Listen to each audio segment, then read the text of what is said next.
Hi guys, I'm Shmi and we're in Romania following the end of the 2016 Gumball 3000, an adventure that brought us here to Bucharest. Now while I'm here I've got a few days of downtime in the city before I head back home and on to the next adventures, but I wanted to use this time to come and visit somewhere I've heard about that is really rather special, and that is this place behind me, the Tiriac Collection. Now I imagine many people from around the world have never heard of this place, probably many Romanians have never even heard of this place, but this is one of the finest collections of cars that exists anywhere in the world, close right here to Bucharest. So we're going to go and take a look around. It's a collection that comprises of over 350 cars, of which around 160 are on display in here for us to take a look at. And there are some pretty amazing things in there, I can tell you that. So this is Mr. Jon Tiriac's own collection of cars, his very private his cars himself. Every one of them are up and running. They're all fully working machines, and there's a whole lot of variety inside. I've just taken a quick look inside to sort of get my bearings and find out what's going on. I'm very much looking forward to taking you in there.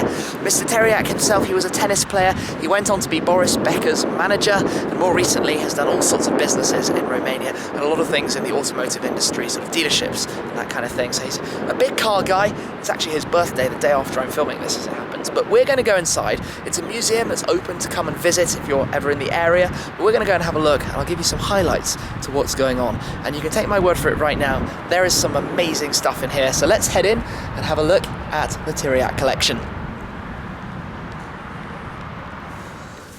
Wow. That is presumably the first thing you are thinking about as we come through here. And in fact, I'm going to jump straight to the first car I see because it grabs my attention, the SLR Sterling Moss. In fact, the very final of the 75 SLR Sterling Mosses to ever have been built. A very special car. I've been lucky enough to go out in one for a passenger ride once before. But that car has a couple of 100 kilometers on it. It's been driven a little bit. And we come straight in here to a rather special little area, highlighted by one LaFerrari, one Porsche 918 Spider, and in the centre the Ferrari 458 Speciale Aperta, finished in the matte yellow, well, with the stripe as well. This is the very final Speciale Aperta that was built, the last one, and the latest car to arrive here. Incoming Ferrari F12 TDF as well. Next to that, we do have that LaFerrari, plugged into the Ferrari Charger at the back, of course, hybrid. F12 Berlinetta, 430 Scuderia 16M Spider, another limited series car. 550 Maranello. Head around the other side. Come up to the 918 Spider here. Now the cars rotate in and out a little bit, and of course, as I mentioned, there are a lot of other cars that aren't seen here. We do have the 918 there, and then we have an interesting one, the Ferrari 400i. Now, chameleon paint job on a very unusual Ferrari entirely, with the dark red interior too. This was actually Boris Becker's car, Mr. Tiriac acquired. Then we've got a Testarossa, and after that we have the Dino, which I think looks very nice in yellow. There are also sort of other cars like the 308, 348 and the like, but not on display in here. We'll head over to take a look at the Rolls Royces. But there's a chronological history here, heading through different Rolls Royce models. And some of you may be more familiar with all the different cars than I am. I've got some highlights. This was Elton John's car in the pink and white.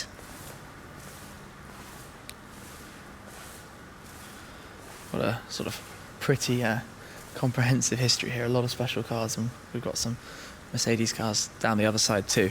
But this is just a quick glimpse, I suppose, of what's here. If you're ever in the area, do come and have a look at this, because there's a lot of information on all of the cars, and quite clearly this is a rather special place to be walking around. We've got the Rolls-Royce shooting brake here, series of Mercedes. I like the glimpse of the Speciale Aperta from the rear there. Goodness me, Bentleys, sorted by sort of slight sections, the different manufacturers. a number of the Mercedes 600s. The Pullman, which is a fairly large car. Normal 600. Another Pullman. What a room. I've almost skipped past the Jaguars. The original Jaguar SS before they changed the name. And then we move into coming through the history to the XK120s, XK150, and then a rallying E-Type we have here. Alongside that, the XJ220. We've got some Aston Martins, Lagonda, the V8 Vantage. I love that blue, that's a very nice colour. Vantage Volante. Keep coming through. Over on this side, more Mercedes. We get more recent. We have the E60 AMG before Mercedes actually acquired AMG. There's very few of those. The CL55 AMG, which is the F1 edition. Only 55 of those, sort of in the tribute to the F1 safety car. Another chameleon paint job car in the SL500. SL65 AMG. CL55, and then another rather rare car in the form of the CLK DTM. Only 100 coupes, 80 convertibles of the DTM, again with the chameleon paint job, which we find a few times as we head round the collection, alongside the Sterling Moss. So that's a nice little lineup of Mercedes there. Over to the other side, series of Daimlers, Allard, MGs, many cars I wish I knew a little bit more about. So off camera I'm going to head round and do a lot of reading, but as you can see, the collection and the way this is displayed is just amazing. It's such a lovely place, this, that you might never realise you would find here in Romania.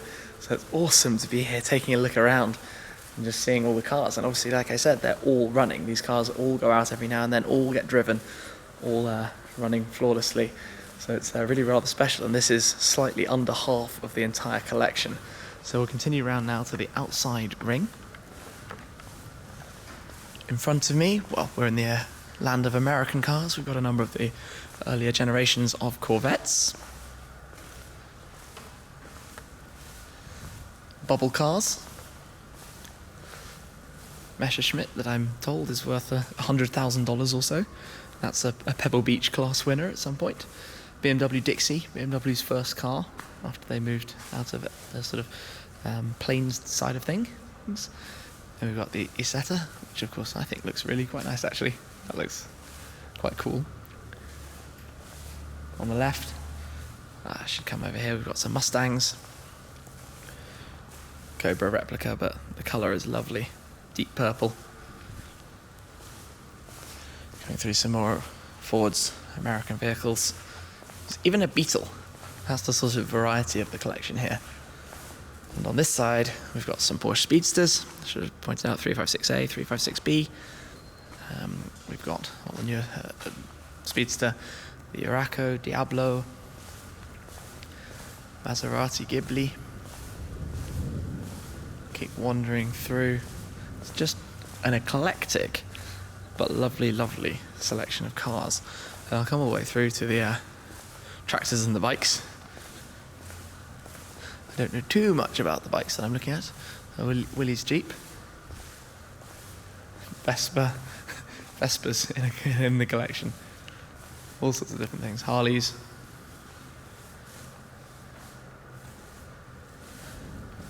And a Porsche tractor. Oh, and a Bugatti Type 57. Wow. That's very nice. Amazing. What are we looking at? A Bugatti Type 57 coach Ventoux, perhaps? I nearly went into speaking French there.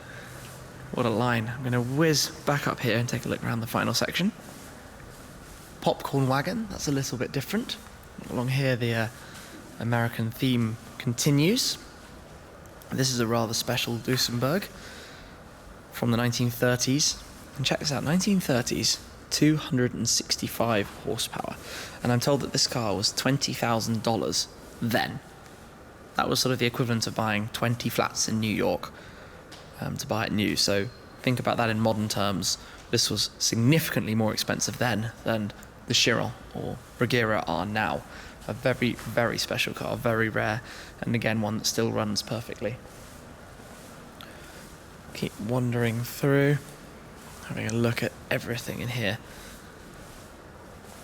I'm sure though I'll be skipping over some things. I'm just going to come have a quick look at this. Show you the interior trimmings in here, all gold plated. Look at the dashboard in there, spectacular.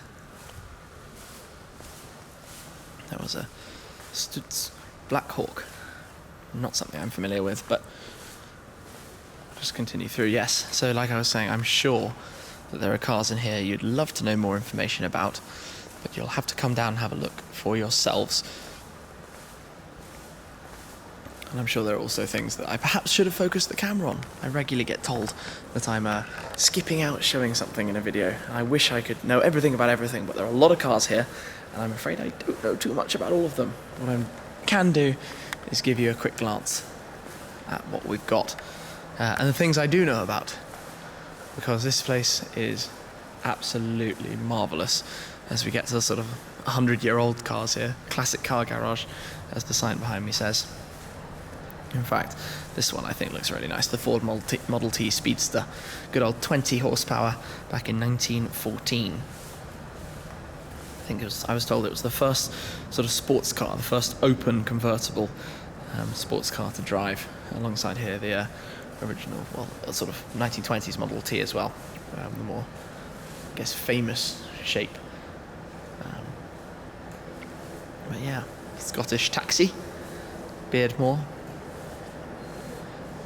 And yeah, what a place, eh? What a venue. This has been a rather nice visit. I can't believe this exists here. I would never have realised quite how much was going on in here and quite how special this was. And it's so special, for example, that one is even wearing some blue sort of, what would you call them, protectors on your shoes to keep everything here perfect. So sorry for the strange noises as I'm walking around. But that's how clean and amazing it is in here. To come and have a look. Have a look down.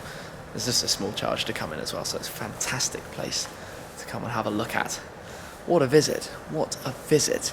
I'm going to head back towards the hypercar stuff just for one more glance there as well, the new stuff, because we're surrounded by a lot of things, and I just want to walk around again. I've had another walk around, but what a spectacular venue this is. We're just surrounded by rows of some incredible cars. There are just amazing varieties of different things as you go around and take a look at it all. And obviously I've only been able to have a quick glance at the sort of skin of what we've got here. There's a lot more information to learn and see and find out about. So I'll pop in some useful links right down below as well, of course, about what's going on. But I certainly didn't expect to find this here, and I would doubt that very many of you knew this was here either. So it's been great of the team. Thank you so much to them for hosting me and allowing me to come down and share this with you and show you a little bit of the Tiriac collection. So of course, thanks to Mr. Tiriac himself as well, of course, for putting this together, the spectacular sort of museum of his private car collection for all to see. It's a special, special place. I'm going to wrap it up there. Thank you very much for watching. I hope you've enjoyed this. Make sure you're subscribed for plenty more of the latest and greatest supercar content. I'll catch up with you again very soon. Cheers. They're filming the rally all the way from Dublin to Bucharest this year. It's taken us a while to get.